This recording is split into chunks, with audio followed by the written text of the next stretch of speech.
அஸ்ஸலாமு அலைக்கும். Hi friends, எல்லாத்துக்கும் பொங்கல் நல்வாழ்த்துக்கள் ஃப்ரெண்ட்ஸ். காலையில் எழுந்திரிச்சோங்க 5 மணிக்கே எழுந்திரிச்சாச்சு ஃப்ரெண்ட்ஸ். இன்றைக்கி ஒரு கல்யாண வீடு, அதனால் வந்து ஆப்பமாவும் இட்லி மாவுலாம் ஊறப்பட்டாச்சு. எழுந்திரிச்சது 5 மணிக்கு தான். 5 மணிக்கு ஊறப்பட்டோம்னா காலையில் அரைச்சி வச்சிடலாமே அப்படின்ட்டு, நைட்டுக்கு இட்லியை வச்சுக்கலாம் அப்படின்ட்டு டென்ஷன் ஃப்ரீயாக இருக்குமே அப்படின்ட்டு ஒரு பக்கம் மாவு அரைச்சி வச்சாச்சு. காலையில் பிரேக்ஃபாஸ்ட்டுக்கு சப்பாத்தி ரெடி பண்ணிக்கிட்டு இருந்தேன்.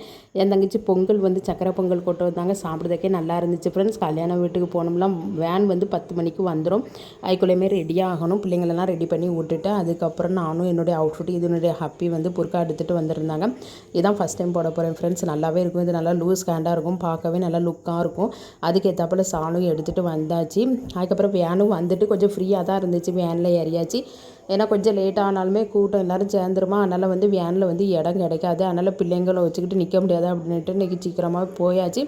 வேன் ஃப்ரீயாக இருந்தோன்னு நல்லாவே இருந்துச்சு ஃப்ரெண்ட்ஸ். என்னுடைய மகங்க முதலே போயிட்டு வந்து எனக்கு இடம் பிடிச்சி வச்சுருந்தாங்க. நானும் ஏறிட்டேன். அதுக்கப்புறம் வேனும் எடுக்க ஸ்டார்ட் பண்ணிட்டாங்க. 10:10:30க்கெலாம் எடுத்தாச்சு.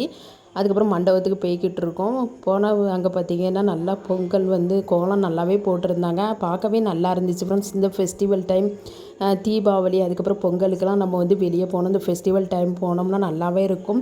அதுக்கப்புறம் எல்லா வீட்லேயுமே கரும்பு வச்சுருந்தாங்க. அதுக்கப்புறம் சூப்பராக கோலமும் போட்டிருந்தாங்களா, பார்க்கவே நல்லா இருந்துச்சு.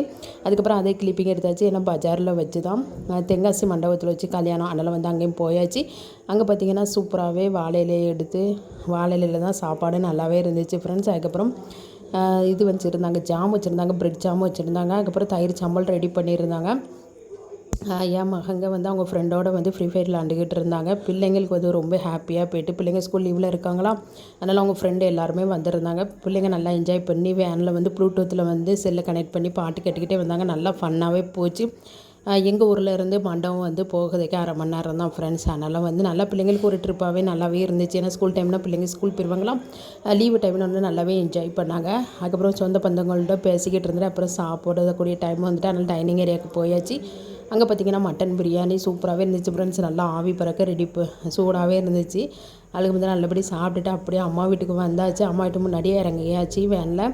அதுக்கப்புறம் அம்மாவுக்கு வந்து தங்கச்சி வந்து சாப்பாடு கொண்டு வந்திருந்தாங்க. நல்லாவே இருந்துச்சு. இன்றைக்கி என் தங்கச்சி வந்து பல காய்கறிகள் போட்டு சாம்பார் ரெடி பண்ணியிருந்தாங்க. சாம்பார் வந்து நான் டேஸ்ட் பண்ணி பார்த்தேன், ரொம்பவே நல்லா இருந்துச்சு ஃப்ரெண்ட்ஸ். சாம்பார், அதோட வந்து கேரட்டு பீன்ஸ் பொரியல், அதுக்கப்புறம் உருளைக்கிழங்கு வறுவல் ரெடி பண்ணியிருந்தாங்களா, நல்லாவே இருந்துச்சு. எங்கள் அம்மா வந்து சாப்பாடு வந்து கொடுத்தாச்சு. என்னுடைய மகளையும் விட்டுட்டு தான் போனேன். என் தங்கச்சி பார்த்துக்கிட்டாங்க. தங்கச்சி மக வீட்டில் இருந்ததால் எனக்கு ரொம்ப ஹெல்ப்ஃபுல்லாகிட்டு ஃப்ரெண்ட்ஸ். ஓகே, பாய்.